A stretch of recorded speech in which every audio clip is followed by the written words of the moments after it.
Hello and welcome to this Affinity Photo iPad tutorial, which is a beginner's look at shearing.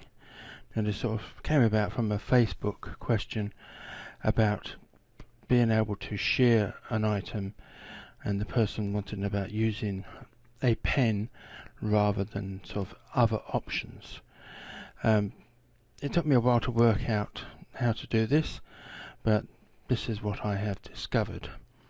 So let me turn off those two text layers, and I have here a star shape which I've duplicated. So these two layers here. So let me just highlight that one, and I will select the move tool, because there's sort of a basic way of doing this and a slightly more advanced way of doing this. So we're going to look at the more basic way of doing this. And shearing works probably best with shapes and text, but you can use it on images, especially like the more advanced way of doing this. Now, I will freely admit this is far easier on the PC or Mac than it is on an iPad. So I have the shape here, and you can come to the transform studio, and near the bottom, just above this square with all the dots in it, next to it you have rotation and shear. Now if I click on the shear option and I put in, say for example, 10, that star will slant over to, well, the top stays where it is and the bottom goes to the right. Let me just undo that, and if I do -10, hopefully it will go the other way. Yes, it will go the other way. Now if you want to sort of, that's like moving left and right. If you wanted to move the shape sort of up and down, you have to sort of do a combination of rotation. So if I do rotation on 10, and then you can shear, for example, on 10, and then you will get that effect.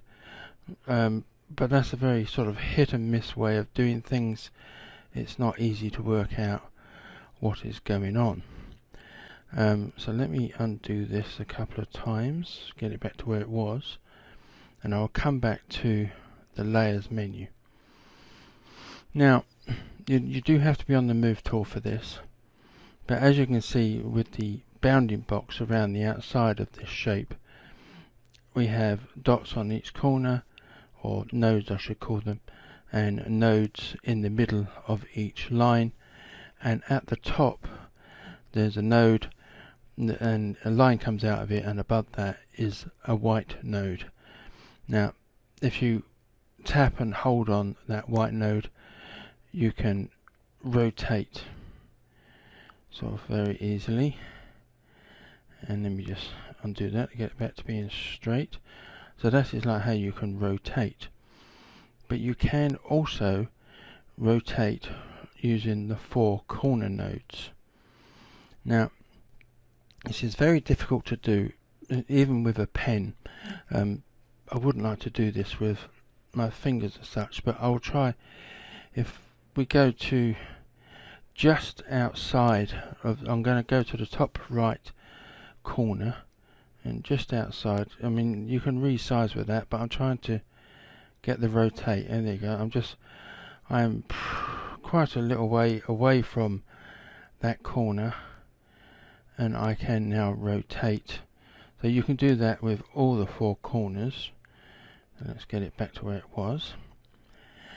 So similarly with the nodes that are in the middle of each outside line, if you come just a bit away from that, you can shear.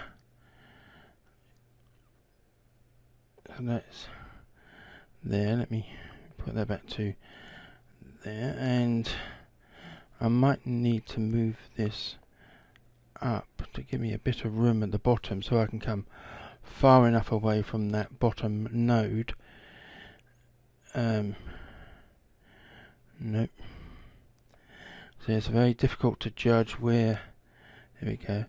So that blue circle there, my pen is in the center of that blue circle, so you can hopefully tell how far away I am from that node to be able to shear left and right. Now on the PC and Mac it's a lot easier, because when you put the cursor near to one of these nodes, the cursor changes. But we don't have a cursor on the iPad, or at least if there is, I don't know about it. The top one is the hardest one, because you would have to come in between the top node and then that white node which rotates, and I've yet, even with a pen, I've yet been able to find a sweet spot that won't either move or come so close to the rotation node that I can find the point. Or maybe if I come above the top of, no, if I go above the white node, it comes off of that layer. So you can only really shear using like a pen, or if you're very lucky with your fingers, the sort of left and right middle nodes and the bottom middle node. But it's very difficult, almost impossible to find that top shearing point, because that white node is so close. So let me bring this back down. So that is the sort of two ways you can use shear in a more basic form. So let me just do that again a bit more, just to see if I can, oh, I can get that. There we go. So that is one of the stars. So we're going to look at the other way of doing this, and so I'm going to select the star on the other side. This time we're going to use a filter.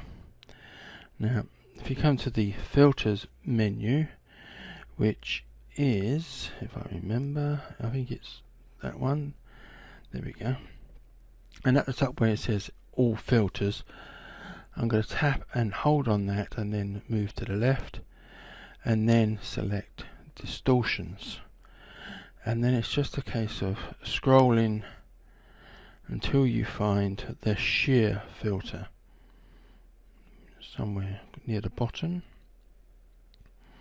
There we go, shear filter. Now if I open up the layers menu, you will see that that has turned that vector layer into a pixel layer. That is something to be aware of when you use the shear filter. It will change this into a pixel layer, so it may pixelate a bit when you are altering it, whereas using just the sort of move tool option, it stays as a vector shape. So once you have the shear filter open, you've got the context menu down the bottom, and then you've got two squares, which is the X shear and Y shear. So I'm going to click on the X shear. So we have this square grid with a line going down from top to bottom with nodes on each end.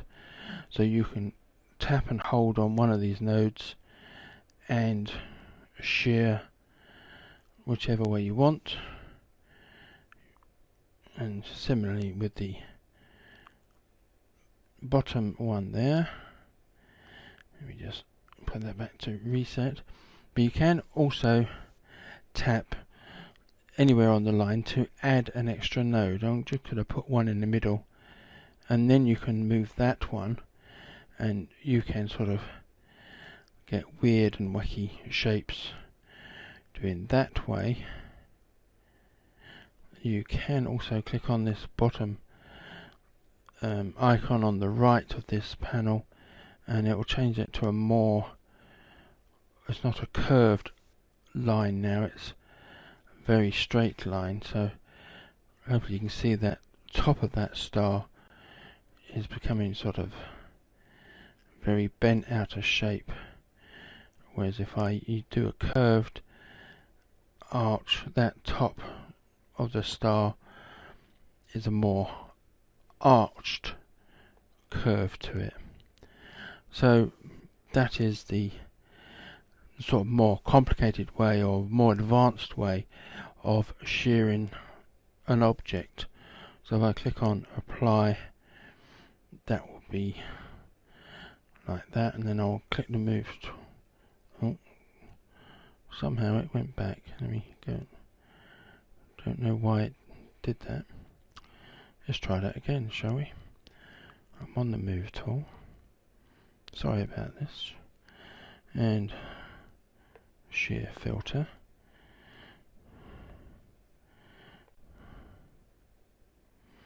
And then apply.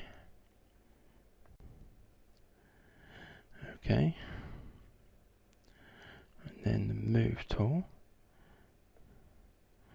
Yeah, I don't know why it did that. I'm very sorry about that. So that is looking at shapes.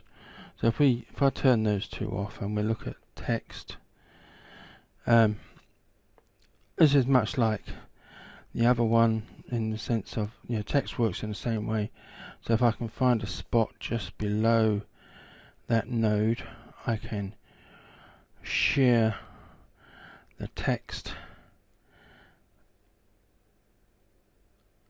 using just the pen, and I really wouldn't want to try and do that like with my fingers, because it's very difficult to work it out even with the pen tool.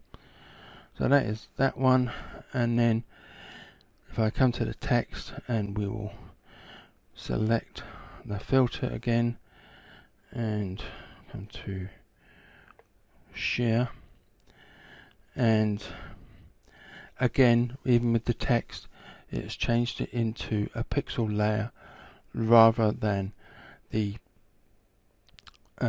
vector layer that it was.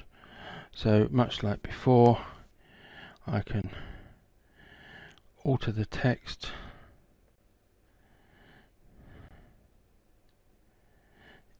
and weird shapes, and let's try this one as well, and I'll leave that like that, and I'll click apply, and I'm going to come off of this option and I'm going to come to the hand tool, and I'm going to zoom in and see if it is badly pixelated. It doesn't look too bad, it has a bit, but this one here on the left should be better because it is still a vector layer, whereas the one on the right, which is now a pixel layer, may have pixelated quite a bit. So that is sort of the finishing look at shearing on the iPad.